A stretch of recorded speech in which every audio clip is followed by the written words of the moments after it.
Good morning, and welcome to a new video of the Palace of Prospects introduction series. I think this is episode 5. Welcome to episode 5 of the Palace of Prospects introduction series. Today I'm going to talk to you about the light action card deck, and that is mostly because I think that was the one I said I was going to talk about in the last video. So, one quick run back of the game. So, Palace of Prospects is a cooperative deck building dungeon crawler, and you got these 4 decks of action cards: the Dawn deck, action card deck, the Shadow action card deck, the Light action card deck, and the Dusk action card deck. Represented by these colors on the logo, and they all have some different kind of function in the game. So they're all cards that you play, but the Dawn deck is a deck that are cards that you play to support other players. The Dusk deck is a deck that you play to make sure that you yourself can play cards because you draw cards. The Light action card deck, which we're going to talk about today, is lots of situational damage, so you can nuke monsters completely, and sometimes your cards just whiff. That's something that can happen with the light action cards. And then you have the Shadow action card deck, which will be the last video about the action cards, which will come after this one, so most likely next week, in which you deal massive amounts of guaranteed damage by discarding action cards. So that is the runback of what every affinity should do. These are called the affinities, the decks. Let's dive right in. As I said in the past few videos about the action card decks, the 1 value action cards, which I will touch on right after the history part, are the action cards that most of the time are 1/1 value that says deal some damage, and then 1/1 value that's like, yo, if you draw an action card, or the next player draws 1 action card, or discard to deal damage, something that defines the affinity.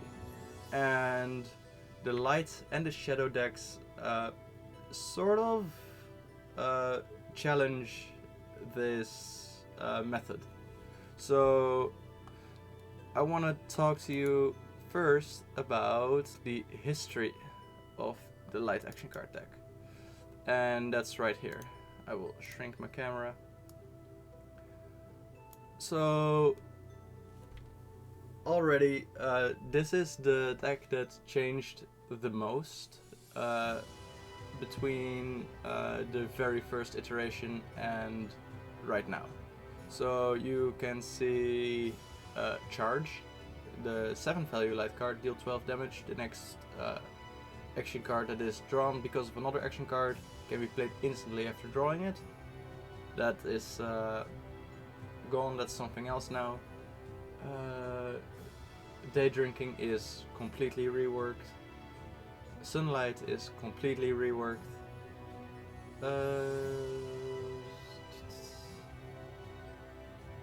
Yeah, a lot of things went through a lot of changes. But as you can see, most of these cards have something like deal X damage, and if the next action card is this, or if the previous action card was this, you deal extra damage, or deal damage equal to the amount of action cards played this round.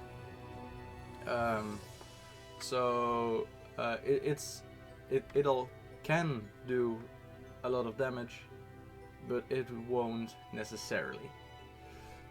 So, having talked about that, it is a good idea to get into the very first action cards of the light deck, which are the 1 value action cards. And we will start with Laser Pointer. By the way, this is the only art that I made myself, except for the Eclipse action cards. I'll make my camera a bit bigger again. And I know it sucks. Credits to Osson for all the other art, still. So, what this action card does is deal 2 damage, deal 2 bonus damage if the previous action card played this combat was from the Dusk or Shadow affinity. Which basically means that most of the time this action card will deal 2 damage and that's it. But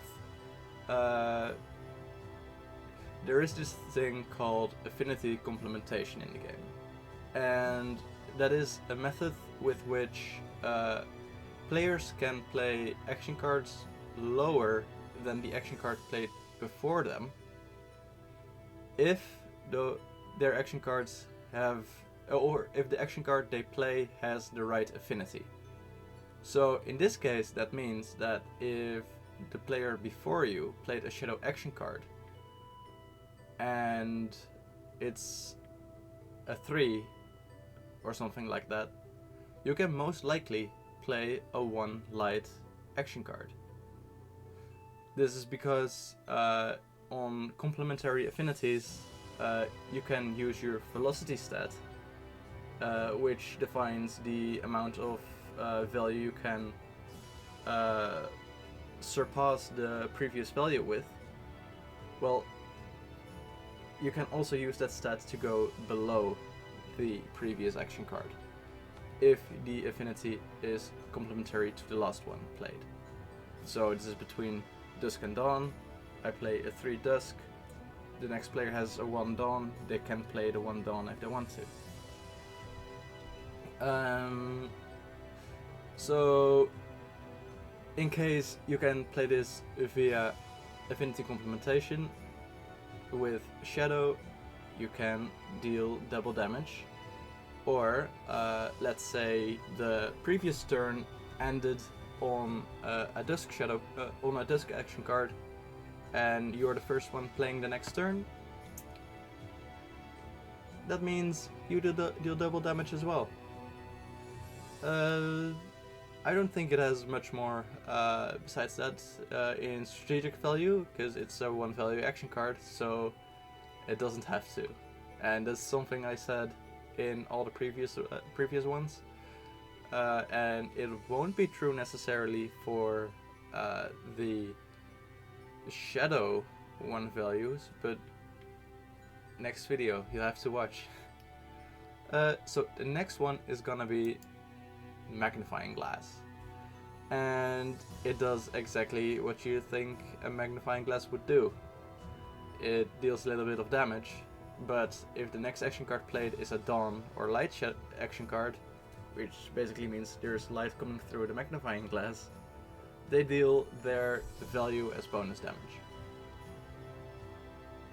That can be pretty good. I mean, seeing as most players or most characters could play a maximum of 3 or 4 on top of this card, that is 3 or 4 extra damage if that action card is a Dawn or Light action card. So that is the situational damage again on both the 1 value action cards. I'll go back to the laser pointer, by the way. The laser pointer is has the effect that it does have because, at least in my mind, if you shine a laser somewhere and it is dark when you shine the laser, so it is Dusk or Shadow, it would deal more damage than if you shine the laser in daylight. That's basically why it deals extra damage. So most of these action cards have some sort of thematically correct reasoning behind the effects on the card. We've had those two, and then I want to continue to the 2 value action card, which is Sunlight. And this one's also very thematically correct, because it's just, you have this much light in your hand, and that's the damage you deal. Deal damage equal to half the amount of light action cards in your hand. I mean, you literally just shine sunlight from your hand onto the monster. That's what you do. If the last action card played was a Dawn action card, don't halve the damage, so you deal damage equal to all the light action cards in your hand. And that's because, well, light is brightest after dawn, because after dawn it's noon, or it will become noon eventually. It's something like that. But I mean, after dusk it's dark, and after dawn it's light, and after light it starts like getting a bit dusky and shady. So this one is the most thematically accurate in my mind. So it will deal full damage after a dawn value, after a dawn action card, and half value after, or half damage after all the others. Yeah, it's just a very solid 2-value action card with a lot of situational damage again. So let's say you could, yeah, oh, it has some really nice synergies actually, now that I look at it, because the dawn action cards will make you draw a card. At least the one action card that can be played towards you is, for example, Dewdrop. And I think Dewdrop was the one that made you draw one action card. Let's say that action card was a light action card, and you draw it, that's 1 extra damage on sunlight, because you'll deal the full damage because you played after a dawn action card, and you have another action card extra in your hand, so it will deal sort of double extra damage. It'll do extra damage and it will deal double damage. So that's a pretty nice synergy that I think I put in by accident, but it actually works out pretty well. I'm quite proud of that. Yay. Nice. So then we continue to the 3-value, which is Photosynthesis. Photosynthesis does deal damage equal to the amount of action cards played this round. You may collect 1 played action card. And collect means put a certain amount of your played action cards back into your hand. And in this case, it's 1.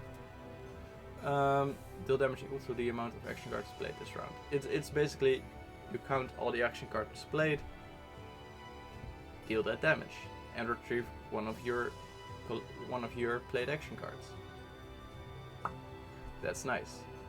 And that's even nicer in case that's the mechanic comes through, which I talked about at the end of the previous video, which is that players would have a maximum of 4 or 5 action cards to play in a round, which would mean that basically if you can collect one of those action cards back into your hand, you have a free new action that you can do in that round, because now you can play 5 cards instead of 4, because you've retrieved one of your already done actions. So it's a way to sort of partially reset the board state on your side of the board. And this can be really, really, really good for you if you use this right. But I think that's all about photosynthesis. And again, so photosynthesis, the effect is collect, so you sort of take in the energy of an already played action card. I mean, if you don't think about it, it's actually okay. So don't think about it too much. 4. Bright Bulb. Deals 6 damage. Next shadow action card played deals its value as bonus damage. Note that it says the next shadow action card played. So this doesn't. This means that it doesn't have to be the next action card played, but it will just be the very next shadow action card that gets played. It doesn't have to be the next card. And this basically means, well, it's a bright bulb. So if there's something in its way, it casts a light. It casts a bright shadow. Right. That's what it does. So then, shadow action cards played within the shadows of that bright light deal their value as bonus damage, and that can amount to a lot, as this is a 4 value action card, and it doesn't have to be the very next action card. So maybe someone plays a 9 value shadow action card, and it will deal 9 bonus damage. That's nice. So that's the main thing you can do with this. So just make sure that some player with shadow action cards is set up to be the first one to play a high value shadow action card after it. So the very next shadow action card played after this should be one with high value to get the most use out of it. Yeah, in your starter deck you'll have 3 laser pointers, 3 magnifying glasses, 2 sunlights, 1 photosynthesis, and 1 bright bulb to start the game with. And this is the same as all the other players. They'll have 3 of each 1 value, 2 2 values, 1 3 value, and 1 4 value in their starting deck. That should be enough to go on to the 5 value, which is Daydrinking. And in the very first iteration of Daydrinking, it was basically the character gets into some rampaging rage, which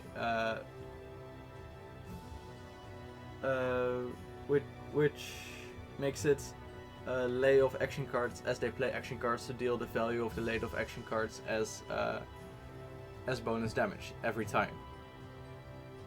And it was strong, but no one ever played it because you sort of needed an action to do a setup move as such, and just like in non-competitive Pokemon or things like that, it's really weird to click setup moves when you can just deal damage. So that got thrown out, and now it's still a setup move, but this one helps you a lot more than it is just a weird mechanic. So this one is lay off all action cards from your hand and draw the same amount.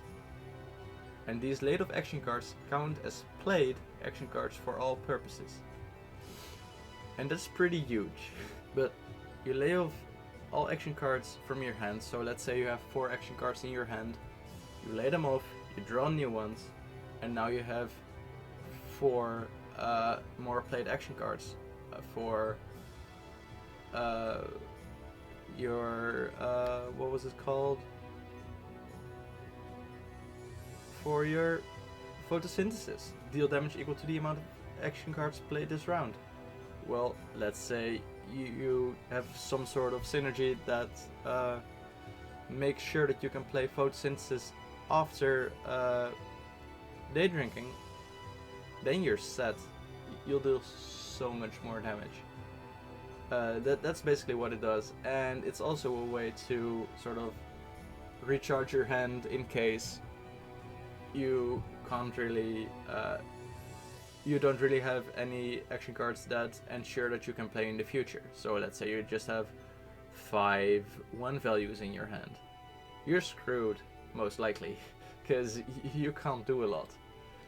you can't combo on other players. So it's a very good thing to play Daydrinking and get rid of your hand. They're all played now, and you can try all over again. So let's go on to the sixth value, which is Second Coffee. Second Coffee is collect all played light action cards and redistribute them between players as you please. Deal damage equal to the combined value given to other players. Oh, by the way, the upgrade on Daydrinking is that you can lay off the action cards as you please.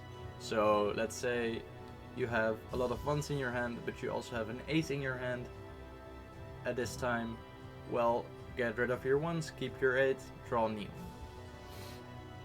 You're way more free in what you do. That's the upgrade. And Second Coffee's upgrade is that your damage has a +2 modifier to it.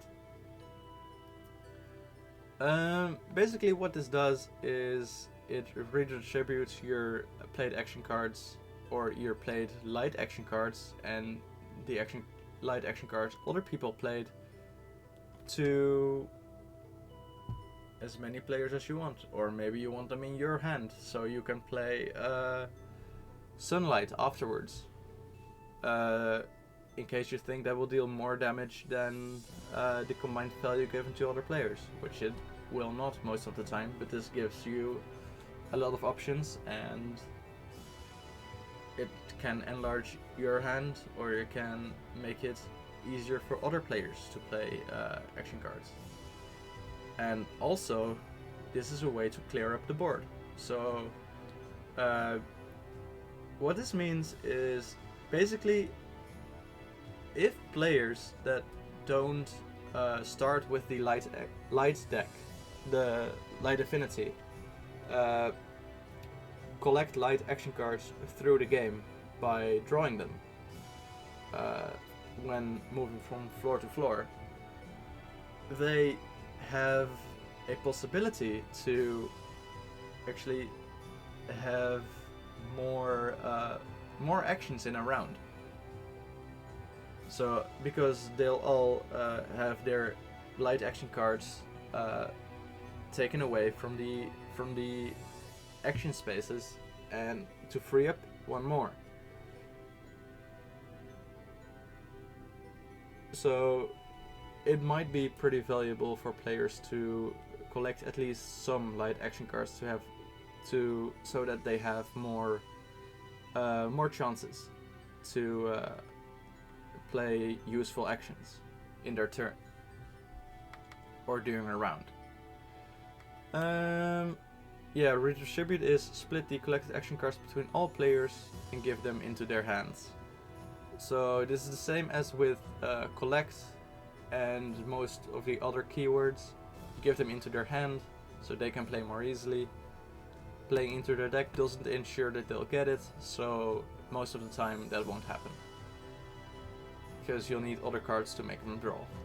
And that's a hustle. Then we'll go on to the 7th value.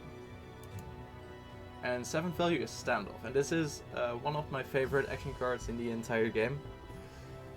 And it is one that came up very late in the process, and basically because of something that sort of a running gag between me and other people in my other friends in my friend group when we went to Disneyland. We had something that if someone said standoff, two people had to point finger guns at each other and said bang, and the first one to say it killed the other one and won. There was really nothing else going on there. It was just standoff and then boom. Nothing else. It was pretty fun, but that's sort of the intended feeling you'll get when playing this card. It is a deal 10 becomes 12 damage. You and a player of your choice blindly play the top action card of your decks. So Hup. Just play that thing. Just say 3, 2, 1, and then standoff, and you all play the action card. Wait, standoff, like that, and the lowest value action card gets shuffled back into the deck, and the highest value one takes effect. Because it won. It was faster, I guess, in some sort. Yeah, it's a really fun mechanic, I thought, and I just wanted to put it in the game. Honestly, this does not necessarily reset the round in any way, but it could give you some really interesting events during the game in which people play 10 value action cards through Standoff and completely obliterate any monster there is, for example. And when this card gets upgraded, the lowest value action card gets absorbed into the player's hand. So the player that played it but couldn't play it because it wasn't the highest value action card in the Standoff gets it into their hand. So it's just a draw one for them, and that's pretty nice. Also, it is a player of your choice, so you can choose. So if you know someone that does have a high value action card but doesn't have it in their hand,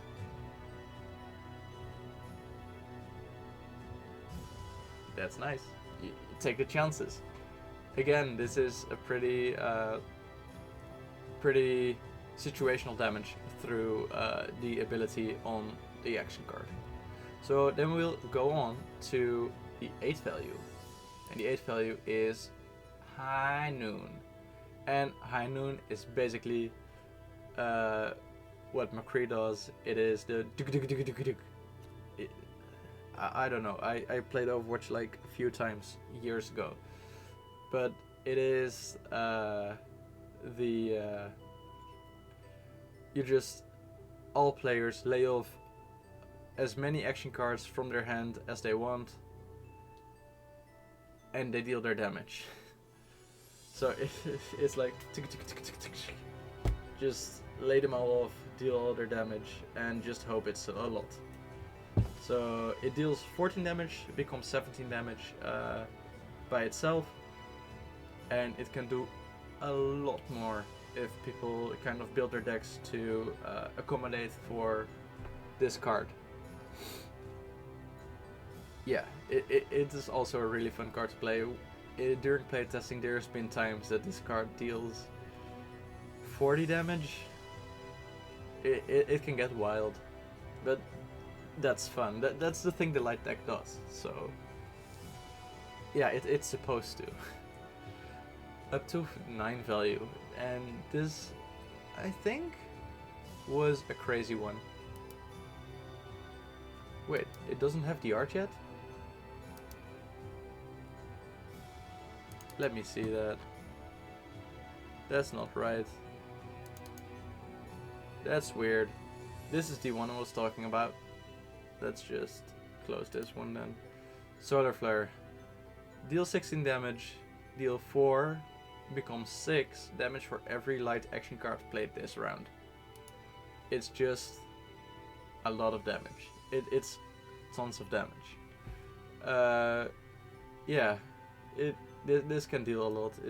It can deal even more than the other one. What was it called? High Noon. It can deal even more than High Noon. You just have to not play them after each other, because those laid off action cards won't count to played action cards the way that action cards laid off through Daydrinking do. So if you can play Daydrinking in the same round as you can play Solar Flare,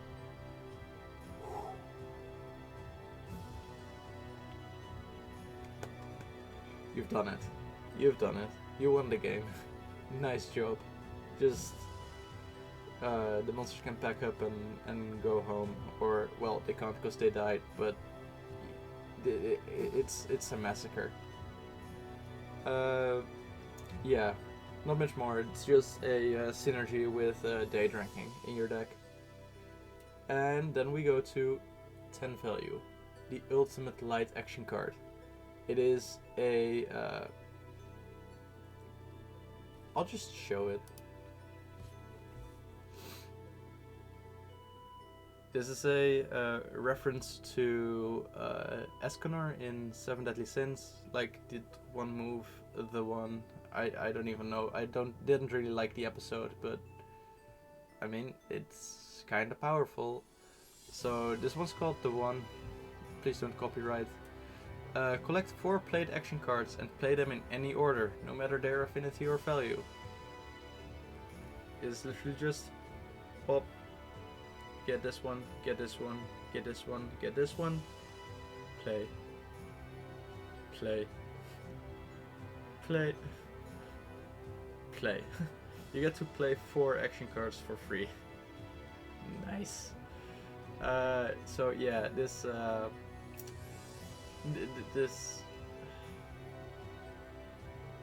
gets wild. This gets really wild. So I don't think I've seen it played ever yet. I might rig a playtesting game just to see this one, because it's strong. It's really strong. It's supposed to be, because you have like a 5% chance of getting it in your deck during a game. So if you have it, it should feel powerful. But it might be... would it be too powerful? Let's just say it's not. Let's say it's not. But it is insane. It is insane. If you have this card in your hand, you can feel good. But you're very dependent on the action cards played before you. Like, you'll have to have good options for action cards to choose from. That's the only downside to this card. Except for that it ends the round if it isn't upgraded. And also, like, the way you play those 4 action cards, they decide which player plays next. So you can just like rig the entire system by making anything, making sure you can make so sure that the next player can play if this doesn't end the turn or end the round. It is a guaranteed the next player can play. It's insane. But then after that, to the very last light value action card, which is the X value. It is lunch. So all the X value action cards are food related. I'm just saying it again. Breakfast, lunch, dinner, and midnight snack. This one is deal X damage, lay off an action card with up to X value to deal its combined damage and value as damage. I don't know why it says bonus there, but so X value action cards work like this. X becomes the value of the action card played before it. So let's say someone played a 6 value shadow action card, I play this, it becomes a 6 value light action card, which deals 6 damage and makes your layoff action cards with up to 6 value to deal its combined damage and value as damage. And the turn continues from there. So the direction of the action card played there is taken on. Is the one that decides which player goes next. So that's all I got for you today. I hope you like it, and I would love to hear your feedback on this. So now that I rolled through the decks, I start to see that maybe indeed the mechanic that I talked about in the last episode and that I brought up during this episode as well might be pretty well fit, seeing that there are lots of ways in which players can temporarily and partially reset their or other players' board states. Yeah, so it just encourages people to play smartly, actually. So that's where I'll end it. If you liked it, let me know. There's a thumbs up. If you want to see more, let me know. There's a subscribe button.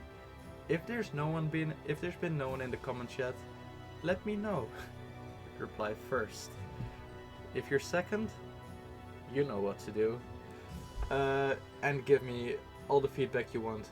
All the feedback you want to give, the feedback you're stuck with, that you don't want to give, just do it.